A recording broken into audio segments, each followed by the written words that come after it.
नतीजों पर फोकस बना हुआ है हमारा।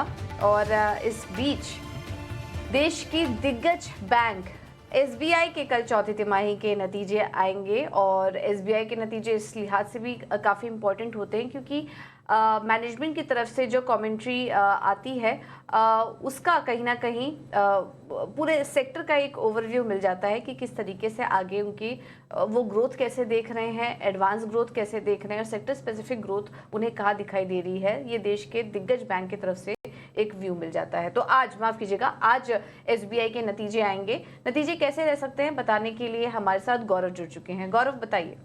जी हाँ, तो अगर हम बात करें एसबीआई की तो नेट इंटरेस्ट इनकम में हमें कहीं पे 1% का इंक्रीज़ देखने को मिल सकता है, ऐसे एक्सपेक्टेशन है लोगों का, क्योंकि इस क्वार्टर में कहीं पे हमें कॉस्ट ऑफ फंड जो है उसका एक प्रेशर हमें देखने को मिल सकता है बैंक के ऊपर। अगर हम पीपीओपी के पास बढ़े जो कि प्री प्रोविजनल ऑपरेटिंग प्रॉफिट है, उसमें हमें कहीं पे 20% का डिक्लाइन देखने को मिल सकता है। और इसका मेन रीज़न ये रहेगा कि बैंक ने पहले ही कहा था कि इस क्वार्टर में उन्होंने 5400 करोड़ का एक प्रोविजन जो है वो बुक करने वाले हैं वेज रेट्स को लेके, और इसी के चलते हुए हमें एक डिक्लाइन देखने को मिल सकता है। अगले अगर हम पैट की बात करें जो कि प्रॉफिटेबिलिटी है, उसमें भी हमें कहीं पे एक सेम ट्रेंड देखने को मिल सकता है, जहाँ पे 19 to 20% का एक डिक्लाइन हमें देखने को मिल सकता है। इसका और एक भी रीज़न ये रहेगा कि नेट इंटरेस्ट इनकम अगर हम बात करें 4Q FY23 की, तो उसमें कहीं पे एक हाई बेस हमें देखने को मिला था बैंक की तरफ से। अगली बात करते हैं एडवांसेस एंड डिपॉजिट्स की, उसमें कहीं पे एक अच्छा ग्रोथ हमें देखने को मिल सकता है। तो एडवांसेस का अभी कंसेंसस का मानना है कि कहीं पे एडवांसेस में हमें 12% का ग्रोथ देखने को मिल सकता है, जबकि डिपॉजिट जो है वो भी कहीं पे 11% से बढ़ने की काफ़ी ज़्यादा चांसेस है।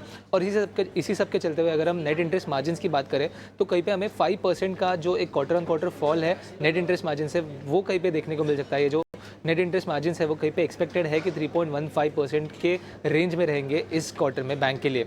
अगली अगर बात करें एसेट क्वालिटी की, तो कहीं पे भी एक रिस्क नहीं देखने को मिल रहा है। एक हेल्दी एसेट क्वालिटी इस क्वार्टर में भी हमें देखने को मिल सकता है। बट सबसे इंपॉर्टेंट रहेगा कि मैनेजमेंट का कैसे कमेंट्री आता है कॉस्ट ऑफ फंड्स को लेके, क्योंकि इसकी वजह से जो निम्स का ग्रोथ है और नेट इंटरेस्ट इनकम है उसमें कहीं पे हमें ऐसे भी इम्पैक्ट देखने को मिल रहा है। और उसके अलावा सबसे इंपॉर्टेंट कमेंट्री ये रहेगा कि जैसे आरबीआई ने अभी ड्राफ्ट सर्कुलर निकाला था प्रोजेक्ट अंडर इम्प्लीमेंटेशंस के लिए, और इसी के चलते हुए कुछ भी अगर कमेंट्री उसके ऊपर आता है कि कॉर्पोरेट्स में ग्रोथ कैसे रहेगा या फिर प्रोविजंस में क्या इंपैक्ट आएगा, तो वो काफ़ी इंपॉर्टेंट रहेगा एसबीआई के मैनेजमेंट की तरफ से।